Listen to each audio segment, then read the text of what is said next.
وہ جو ڈائگنوز کرتے ہیں، جو غلطیاں آئیڈینٹیفائی کرتے ہیں، اصل میں یہ بعد از وقت ہیں. ٹھیک.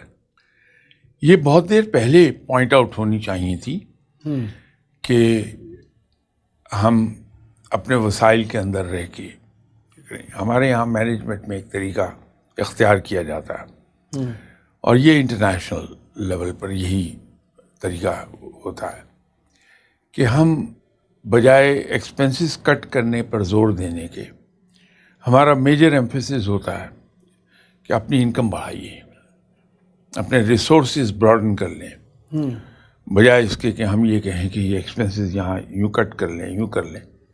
اس لیے کہ وہ جو ہم ایکسپنسز کٹ کرتے ہیں اور اس پر مطمئن ہو جاتے ہیں کہ ہم نے بڑا اکونومائز کر لیا، جی بہت زیادہ، وہ اصل میں بڑا میگر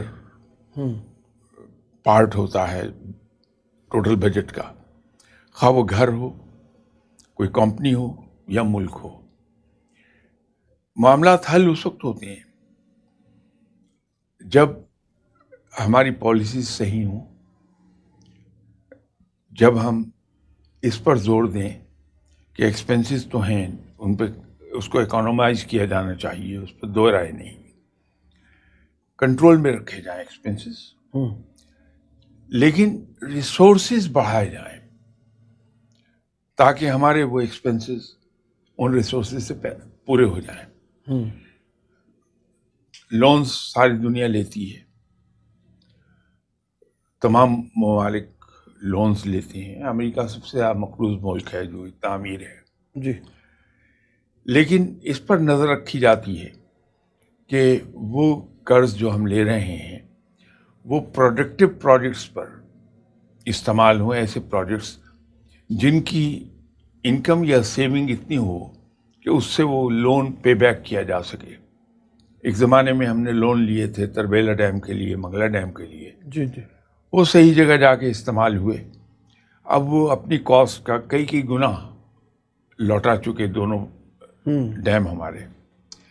اگر اس طرح سے اس وقت چیک کر لیا جاتا، اس وقت پوائنٹ آؤٹ کیا جاتا پبلکلی کہ پروجیکٹس جہاں یہ لون لگایا جا رہا ہے، کنزیوم کیا جا رہا ہے، وہ پروڈکٹیو ہیں کہ نان پروڈکٹیو ہیں، تو شاید یہ صورتحال کافی حد تک سیو ہو جاتی. لیکن اب تو ڈیمیج ہو چکا، اب ہائے کریں کہ یہ ڈیمیج کیوں ہوا، اس کا ہمیں کوئی فائدہ نہیں ہونے والا. اب تو ضرورت اس بات کی ہے کہ اس مشکل سے ملک کو نکالا جائے. جب ملک مشکل سے نکل آئے گا تو پھر مہنگائی بھی آٹومیٹکلی کم ہونی شروع ہو جائے گی، اور ایٹ لیسٹ ویجز بڑھ جائیں گی کہ وہ اس مہنگائی کو میچ کرنے لگیں. کیونکہ اکنامکس کا بڑا سیدھا اصول ہے جی کہ ایک بار بڑھی ہوئی پرائسز مشکل سے ہی کم ہوتی ہے، لیکن انکم کا لیول بڑھا دیا جاتا ہے جی، تاکہ ایکسپنسز پورے ہو جائیں، زندگی آسان ہو جائے. حالات ایسے ہو گئے ہیں کہ یہ مہنگائی سے غریب آدمی کو ٹچ کر رہی ہے، امیر آدمی کو نہیں کر رہی، کیونکہ امیر آدمی تو امیر سے امیر ہوتا چلا جا رہا ہے. تو کیا یہ نہیں ہے کہ دولت کی تقسیم کا کچھ اصول اور ہونا چاہیے جس کی بنیاد کے اوپر غریب کو بھی کچھ سہولیات ہو سکیں؟ ان کی بات سے اتفاق ہی کیا جاتا ہے. واقع تو صورتحال وہی ہے جو انہوں نے بیان کی ہے، لیکن جیسے میں نے عرض کیا کہ آج جو کچھ ہوا ہے یہ نتیجہ ہے ہماری کئی ڈیکیڈز کی پالیسیز کا. یہ آج کا نتیجہ نہیں ہے، اور نہ ہمیں یہ امید رکھنی چاہیے کہ ہماری سال 6 مہینے کی پالیسیز کے نتیجے میں معاملات درست ہو جائیں گے. بہت وقت لگتا ہے اس کا. ہمیں یہ شور بہت دیر پہلے مچانا چاہیے تھا کہ اکانومی غلط طرف جا رہی ہے. ایک اور جو بڑی غلطی ہم کر گئے ہیں، یہ شاید آپ کے ساتھ ہی کوئی پروگرام کرتے ہوئے میں نے عرض کیا تھا کہ میرے نزدیک اکانومی اس سے بڑی تکلیف ہے غریب آدمی کو کو بہت زندگی گزارنا مشکل ہو گئی ہے. لیکن یہ سب اسی وقت ٹھیک ہوگا جب ہم قومی آبجیکٹو سیٹ کر لیں گے. آپ اگر غور سے دیکھیں گے چیزوں کو تو ایک عجیب و غریب چیز ہمیں نظر آئے گی. وہ یہ ہے کہ ہمارا کوئی نیشنل آبجیکٹو نہیں ہے. ہماری کوئی کسی قسم کی long term, medium term, short term کوئی پالیسیز نہیں ہے. ہمارا کوئی کانسیپٹ نہیں ہے کلیئر کٹ. جذباتی باتیں تو کرتے ہیں ہم، تقریر کر دیں گے، اس میں بلند بانگ دھاوے ہو جائیں گے بغیر یہ خیال کیے کہ یہ ڈویبل ہے یا نہیں ہے ہمارے سائز آف اکانومی میں. لیکن ان ریئل سینس ہماری نہ لانگ ٹرم پالیسیز ہیں کوئی، نہ میڈیم ٹرم ہے، نہ شارٹ ٹرم ہے. جب تک کہ ہم نے اپنا ایک نیشنل گول سیٹ نہیں کرنا ہے، اور جب تک کہ ہم نے اپنی پالیسیز میں بالکل کلیئر مائنڈ نہیں ہونا کہ ملک کو 5 سال کے بعد کس جگہ کھڑے ہونا ہے، ہم نے اپنی قوم کے لیے کیا کرنا ہے، 5 سال کے بعد ہم کہاں ہوں گے، 10 سال کے بعد ہم کہاں ہوں گے، 15 سال کے بعد ہم کہاں ہوں گے، اور پھر اس پر بڑی دیانتداری سے ٹو لیٹر اینڈ اسپرٹ ان پلانس پر عمل نہیں ہوگا، ہم کہیں نہیں پہنچنے والے. ہم اسی طرح نارتھ ساؤتھ رننگ میں پڑے رہیں گے اور ہمارے معاملات خراب ہوتے رہیں گے. ان کی بات سے پورا اتفاق ہے مجھے، لیکن مسئلہ یہ ہے کہ اس کا کوئی ہمارے پاس شارٹ ٹرم حل نہیں ہے. ماضی میں وہ بالکل صحیح کہہ رہے ہیں کہ فائدہ امیروں کو پہنچ جاتا ہے. ہم نے سبسڈیز دی ہیں اور تھرو اینڈ تھرو دیتے رہے ہیں سبسڈیز، لیکن وہ ٹارگیٹڈ سبسڈیز کبھی نہیں ہوئی، وہ سب کے لیے اویلیبل ہو گئی، بلکہ امیروں کو مختلف مد کے تحت زیادہ ہیوی سبسڈیز مل گئیں اور غریب آدمی کو ریلیٹیولی بہت کم ملی. آج بھی حکومت کی آپ دیکھ لیجئے الیکٹریسٹی کی کاسٹ آف پروڈکشن، اس کی پر یونٹ کیا ہے، گورنمنٹ کس پر بیچ رہی ہے. اگر ہم پراپرلی ہوش مندی سے پلان کرتے کہ سبسڈیز ٹارگیٹڈ ہونی چاہیے کہ اپ ٹو دس انکم یہ سبسڈی اویلیبل ہوگی، اس کے بیونڈ نہیں ہے، تو یہ صورتحال شاید نہ پیدا ہوتی. شاہ صاحب بڑی مہربانی. گفتگو کا سلسلہ ہمارا جاری رہے گا. ہمیں چھوٹی سی ایک بریک لینی ہے، بریک کے لیے اجازت دیجیے، بریک کے بعد واپس آتے. Welcome to the show. After the break Shah صاحب کی طرف چلتے ہیں اور سوال رکھنے کی طرف چلتے ہیں. صاحب ثروت جو لوگ ہیں، صاحب حیثیت جو لوگ ہیں، ان کی ذمہ داری اور زیادہ نہیں بڑھ جاتی کہ اپنے ارد گرد دیکھیں، اگر لوگ مجبور ہیں تو ان کی کچھ مدد کریں؟ ایسا لگتا ہے کہ دل بھی سخت ہو گیا میں، کچھ وہ اس طرف نہیں جا رہے لوگ. بات آپ کی درست ہے، لیکن اس کا ایک اور پہلو بھی ہے روف صاحب. پاکستان ان ممالک میں سے ہے جہاں ویلفیئر کام لوگ ذاتی سطح پر بہت بڑے پیمانے پہ کرتے ہیں. آپ دیکھیے وہ بھی پاکستانی نژاد امریکی تھا، ایتھنک اوریجن اس کا پاکستان ہے، جس نے بڑی خاموشی سے اپنا نام ڈسکلوز کیے بغیر $30 ملین ترکیہ کے زلزلے کے سلسلے میں دے دیے. پاکستانی تھا وہ. ہمارے یہاں ویلفیئر ورک بہت ہوتا ہے انڈیویجول لیول پر، انفارچونیٹلی وہ چینلائزڈ نہیں ہے. اگر اس کو ہم باقاعدہ ایک آرگنائزیشن کے تحت کر دیں، چاہے وہ نجی شعبے میں ہی ہوں آرگنائزیشنز، لیکن وہ چینلائزڈ وے میں ہو جائے. میں ذاتی طور پہ جانتا ہوں بہت لوگوں کو جو اس سلسلے میں بہت کام کر رہے ہیں، اور ویسے بھی جہاں کہیں موقع ملتا ہے میں ایک عرض کیا کرتا ہوں. الحمدللہ ہم مسلمان ہیں اور پاکستان ایک مسلم کنٹری ہے. ہمارے یہاں تو ایثار اور قربانی ہمارے دین کا حصہ ہے. تو اگر ہم ذاتی سطح پر ایک کام کر لیں کہ ہم اپنی آمدنی میں رب کو حصے دار بنا لیں کہ ایک سرٹن پرسنٹیج وہ رب کے نام پر چلی جائے, تو ہمارے مسائل کافی کم ہو جائیں گے. اب مجھے معلوم ہے کہ اس سلسلے میں شاید بہت سے ذہنوں میں یہ سوال پیدا ہو کہ ہمارا اپنا تو پورا ہوتا نہیں ہے, تو رب کو حصے دار کہاں سے بنائیں. تو میں پہلے بھی ایک دو بار آپ کے پروگرام میں کوٹ کر چکا کہ اس سلسلے میں قاضی حسین احمد صاحب, ان سے نظریات میں اختلاف ہو سکتا ہے, لیکن ان کی یہ بات بڑی خوبصورت تھی جو میں آج تک بھولا نہیں ہوں. ایک زمانے میں وہ الیکشنز میں کھڑے ہو رہے تھے, تو جہاں اور بہت سے سلوگنز تھے جو لوگوں کی زبان پہ آئے اور خوشگوار لمحے بھی پرووائڈ کیے ان نعروں نے لوگوں کو, ایک نعرہ ان کا بڑا خوبصورت تھا کہ اگر ہم بھوک ختم نہ کر سکے تو بھوک آپس میں بانٹ لیں گے.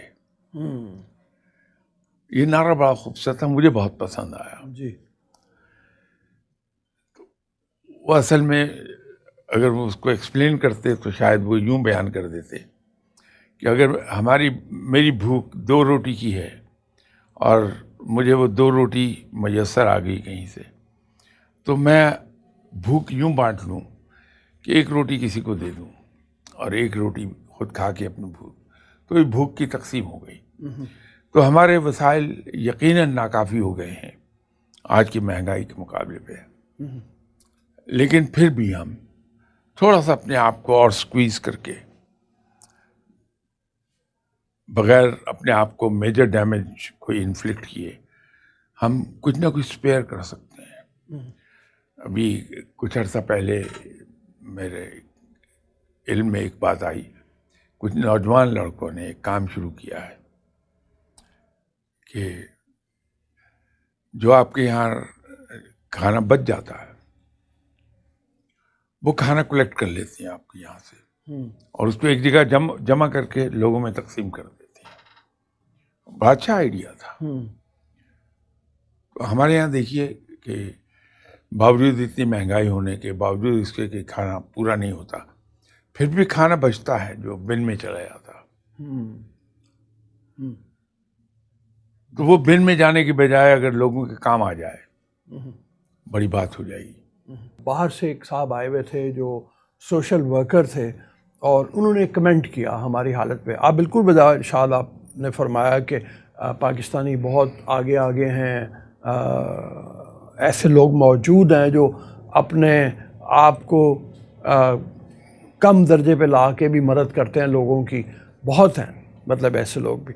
لیکن وہ یہ کہتے ہیں جنرل ایک ایٹیٹیوڈ عام پبلک کا یہ ہے, یہ صاحب وہ فرما رہے ہیں جو باہر کے ہیں, اور وہ کہنے لگے کہ پاکستان سے غربت اس لیے ختم نہیں ہوتی کہ یہاں پہ ہر آدمی جو گاڑی پہ جا رہا ہے یا موٹر بائک پہ جا رہا ہے وہ سمجھتا ہے چوک میں کھڑے فقیر کو 10 روپے دے کے میں تو جنت میں چلا جاؤں گا اور کام ختم. آرگنائزڈ لیول کے اوپر وہ کچھ نہیں کر رہا. تو اس حوالے سے فرمائیے کہ اس رجحان کو کیا کنڈیم کرنے کی ضرورت ہے کہ یہ چوکوں میں جو مانگ رہے ہوتے ہیں ان کو 10 روپے دے کے آپ نے اپنی ذمہ داری سے بری ذمہ ہوگا. یہ ابھی تھوڑی دیر پہلے میں نے عرض کیا تھا کہ ہمارے یہاں ویلفیئر کا کام بہت ہوتا ہے لیکن چینلائزڈ نہیں ہے. میں اصل میں اسی کو ریفر کر رہا تھا. اس کو کنڈیم تو بالکل نہیں کیا جا سکتا, لیکن اس کے اوپر ہم سوچ بچار ضرور کر سکتے ہیں کہ اگر میں یہ حساب کروں کہ میں صبح سے شام تک مختلف چوراہوں پر جو رکتا ہوں تو میں 10 روپے کر کے جو دے رہا ہوں وہ 100 روپیہ بن جائے گا روز کا. اگر میں یہی 100 روپیہ یا 150 روپیہ جو بھی ہے ایک جگہ علیحدہ ڈیلی رکھنا شروع کر دوں تو مہینے کے بعد 4,500 ہزار روپیہ ہو جائے گا. میرے اس 4,500 ہزار روپے سے ہو سکتا ہے 2 اسٹوڈنٹس ایجوکیشن مکمل کر سکے. تو 16 سال کی ایجوکیشن کے بعد وہ 2 اسٹوڈنٹس بڑے یوزفل سٹیزن ہوں گے ہمارے ملک کے، اور ان کی آگے جو فیملیز بنے گی اور فیملیز کا سلسلہ چلے گا، وہاں دیکھیے کتنی بڑی تبدیلی آئے گی کہ ایک تو یہ اچھے روزگار پر جا سکیں گے پڑھنے لکھنے کے بعد، اس سے بڑی بات یہ ہے کہ ان کی ذہنی سطح ایجوکیشن کی وجہ سے بلند ہو چکی ہوگی. تو یہ جو اپنے آنے والے نسلوں کو تعلیم دیں گے، اس تعلیم سے ان کی آنے والی نسلیں سمجھ جائیں گی. اس کا امپیکٹ جو ہے وہ محسوس ہوتا ہے بالکل اس طرح سے کہ اگر کبھی ہم تالاب کے اندر ایک کنکر پھینکیں، اس کے سینٹر میں چھوٹا سا کنکر، اس سے پہلے ایک لہر پیدا ہوتی ہے، پھر دوسری لہریں بنتے بنتے کنارے تک چلی جاتی ہیں. آلدو کہ جو کنارے تک جانے والی لہر ہے بڑی کمزور ہوتی ہے، لیکن لہریں پیدا ضرور ہو جاتی ہیں. تو یہ جو ایک چھوٹا سا کنکر ہم مار رہے ہیں اسٹوڈنٹس کو پڑھا کے، جی اس سے جو لہریں پیدا ہو رہی ہیں جی وہ ہمارے پورے معاشرے میں ایک انقلاب لے آئیں گی. بلکہ ایک زمانے میں ایک ہمارے یہاں چینل ہوتا تھا شالیمار، STN اسے کہتے تھے. جی جی اس پر ایک پروگرام میرا آیا کرتا تھا، ایسا کیوں کہ نام سے. تو اس میں نے یہ بات کہی تو اس کے نتیجے میں یہ ہوا کہ یہ بیرون ملک کئی جگہوں پر اس نے ارتعاش پیدا کیا. کہ وہ میں اس وقت شاید زیادہ جذباتی تھا، تو میں نے یہ پورا ایک تفصیل سے بیان کیا کہ جب ہم یہ پڑھائیں گے اس طرح بچے، اس وقت ایک اندازہ تھا کہ ہمارے ملک میں شاید 5 لاکھ لوگ ایسے ہیں جو فنانشلی ایفلوئنٹ کہلا سکتے ہیں. تو اگر وہ 5 لاکھ خاندان ایک ایک بچے کی ذمہ داری قبول کر لیں تو 5 لاکھ بچے پڑھنا شروع کر دیتے ہیں.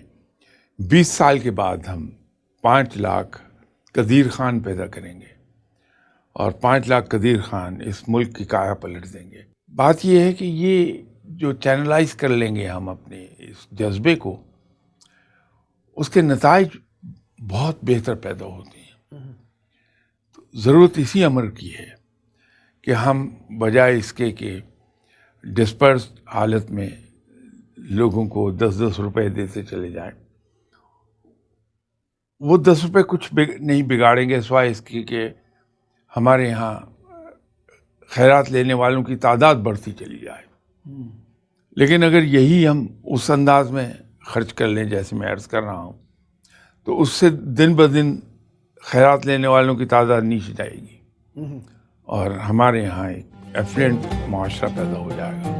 شاہ صاحب بڑی مہربانی، گفتگو کا سلسلہ ہمارا جاری رہے گا. ہمیں چھوٹی سی ایک بریک لینی ہے، بریک کے لیے اجازت دیجیے، بریک کے بعد واپس آ welcome to the show. After the break Shah صاحب کی طرف چلتے ہیں اور سوال اگلے کی طرف چلتے ہیں.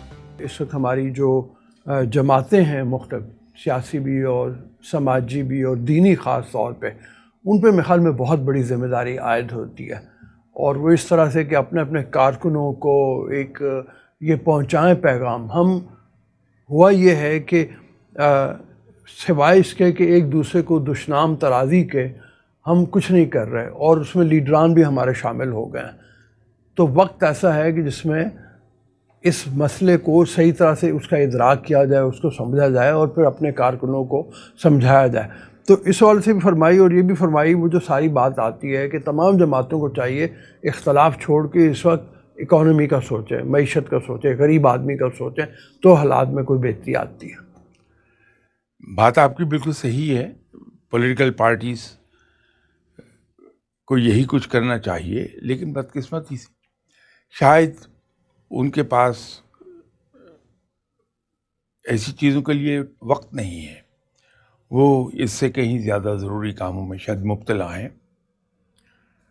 میں مصروف نہیں کہہ رہا، میں جان بوجھ کے لفظ مبتلا کا ہی استعمال کیا ہے. بعض کا تو جب میں تو ایک عام آدمی ہوں، تو میڈیا ہی سے استفادہ کرتا ہوں میں.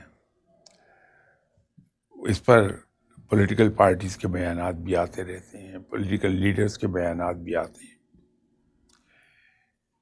شاذ و نادر ہی کہیں کسی کو آپ یہ کہتے ہوئے دیکھیں گے کہ مہنگائی کا حل یہ ہے. وہ ایک دوسرے پر, جیسے آپ نے فرمایا کہ الزامات کی بوچھاڑ ہو رہی ہوتی ہے. حالانکہ اگر توجہ اس پر ہو کہ عوام مشکل میں آ گئے ہیں تو مہنگائی کا رونا رویا جائے چاروں طرف, اس کے حل کیے جائیں. آپ یہ دیکھیے کہ پارلیمنٹ کے اندر, میں الزام نہیں دے رہا کسی کو, نہ برا کہہ رہا ہوں, ایسی بات نہیں ہے. میں ایک اپنی آبزرویشن عرض کر رہا ہوں جو غلط بھی ہو سکتی ہے. پارلیمنٹ میں کبھی آپ تقاریر سنیے, اس میں عوام کہیں نہیں ہوتے. وہ بات عوام سے شروع ہوگی اور ایک دوسرے کی ذاتیات پر چلی جائے گی. کہیں ایسا نہیں ہوگا کہ ہم حکومت وقت کے, چاہے کوئی سی بھی حکومت ہو, اس سے غرض نہیں, حکومت وقت کے اٹھائے گئے اقدامات وہ اکانومی پر کیا اثرات رکھیں گے, کیا اثرات مرتب ہو جائیں گے, ان اثرات سے کیسے جان چھڑائی جا سکتی ہے. بجٹ جو پیش کیا گیا ہے, اس بجٹ میں کہاں کہاں کیا کیا خرابی تھی, خامیاں کیا تھیں, ان خامیوں کو کس طرح سے دور کیا جا سکتا تھا. قوانین بے پناہ ہمارے یہاں بنے ہیں, وہ ایفیکٹو کیوں نہیں ہیں, عوام کو ریلیف کیوں نہیں ملتا ہے. یہ آپ کو تقاریر نہیں ملیں گی. وہاں تقاریر ایک دوسرے کے خلاف الزامات کی ملیں گی. تو ہونا یہ چاہیے کہ یہ ہمارے لیڈرز ہیں, ان کو ہم نے الیکٹ کیا ہے اپنے ووٹ کے ذریعے, ہمارا ان پر حق ہے کہ ہم اپنے اپنے حلقے سے جو منتخب ہوئے ہیں نمائندے ہمارے حلقوں سے, ان پر دباؤ ڈالیں کہ آپ پارلیمنٹ کے اندر بجائے ایک دوسرے کی ذاتیات کے پیچھے بھاگنے کے, آپ ہمارے مسائل کو ڈسکس کیجئے وہاں, اور اس کا حل بھی سجیسٹ کیجئے. یہ کافی نہیں ہوتا کہ میں کسی شخص کو یہ کہوں کہ تم نے یہ غلطی کی ہے, بلکہ اگر میں سنسیئر ہوں پوائنٹ آؤٹ کرنے میں غلطی, تو میں ساتھ بتاؤں گا کہ اس کو اس طرح سے درست کر لیں. مجھے اپنا 1966-67 کا زمانہ, جب میں نے نئی جاب شروع کی تھی, وہ یاد آتا ہے. تو میرے باس تھے ایس اے میکری, اللہ تعالیٰ انہیں غریق رحمت فرمائے, انتقال کر گئے. میں اس وقت 22 سال کا تھا. تو ظاہر 22 سال کی عمر میں پہلی جاب کی ہے, تجربہ نہیں ہے, باریکیوں کو نہیں سمجھتا میں نوکری کی. تو کوئی شاید پیپر لے کے گیا میں کہ صاحب اس میں یہ غلطی ہے. تو انہوں نے دیکھا اس کو, کہنے لگا یس تم نے اچھا کیا, اس کو غلطی کو پکڑا, اس کو کریکٹ کر لو. تو بات ختم ہو گئی. جب میں ان کے کمرے سے باہر نکل رہا تھا تو پیچھے سے انہوں نے آواز دی کہ سرفراز. میں مڑا, میں نے کہا sir, never point out mistakes, correct them. یہ اتنا بڑا لیسن تھا جی جی, جس کو میں آج تک نہیں بھولا. میرا خیال ہے اس بات کو 56 ایئرس ہو گئے, اور ان کے بات کرنے کے انداز کچھ ایسا تھا کہ اس کا اثر ایسا ہوا کہ میں نے پھر اس دن کے بعد کبھی غلطی پوائنٹ آؤٹ نہیں کی, بلکہ کریکٹ کر دی. تو اگر لیڈر صاحبان گورنمنٹ کی غلطیوں کو پوائنٹ آؤٹ کر کے ان کو کریکٹ کرنے کے میئرز بتا دیں تو عوام کا بھلا ہو جائے گا. ٹھیک ہے. یہ شاہ صاحب ایک سوال ذرا تلخ ہے تھوڑا سا. کسی نے ظاہر ہے اسی حوالے سے جب بات کرتے ہیں تو لوگ مشکل میں آتے ہیں تو پھر وہ تلخی بھی آ جاتی ہے. وہ کہتے ہیں کہ ہم ہمیشہ یہ پڑھتے رہے ہیں کہ ہمارے ملک پہ بزرگوں کا سایہ ہے, تو جو حالات ہو گئے اس میں سایہ تو نظر نہیں آ رہا. کیا بزرگ ناراض ہو گئے ہیں یا بزرگ ہیں نہیں, کدھر گئے ہیں, کیا ہو گیا؟ دیکھیے, تمثیلی لحاظ سے بات یہ کہہ دینا تو سمجھ میں آ جائے گی. بزرگ نیک لوگ, سمجھدار لوگ, کیونکہ بزرگ ہم دو معنی میں استعمال کرتے ہیں. عقل مند, بڑی عمر کے لوگ, تو دونوں ہی طرح کے لوگ موجود ہیں.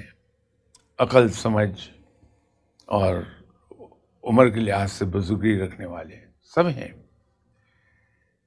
لیکن قصہ یہ ہے کہ اللہ کے مقرر کردہ قوانین جو ہیں, جنہیں ہم لا آف نیچر کہتے ہیں, لا آف نیچر نہیں تبدیل ہوتے. جو کچھ ہم کریں گے, جو کچھ بوئیں گے وہی کاٹیں گے. سیدھا سیدھا لا آف نیچر ہے.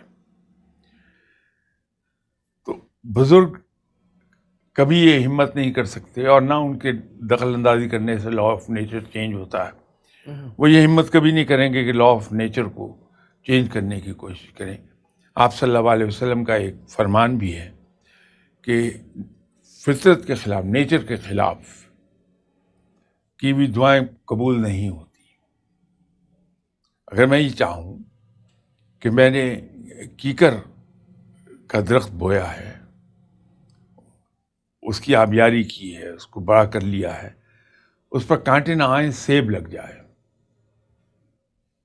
تو میری کسی قسم کی محنت اور دعائیں کام نہیں آ سکتی, کیونکہ لا آف نیچر یہ ہے کہ میں نے کیکر کا درخت لگایا تھا, اس سے مجھے کانٹے ہی ملیں گے, سیب نہیں مل سکتا. سیب کے لیے مجھے سیب کا درخت لگانا ہوگا.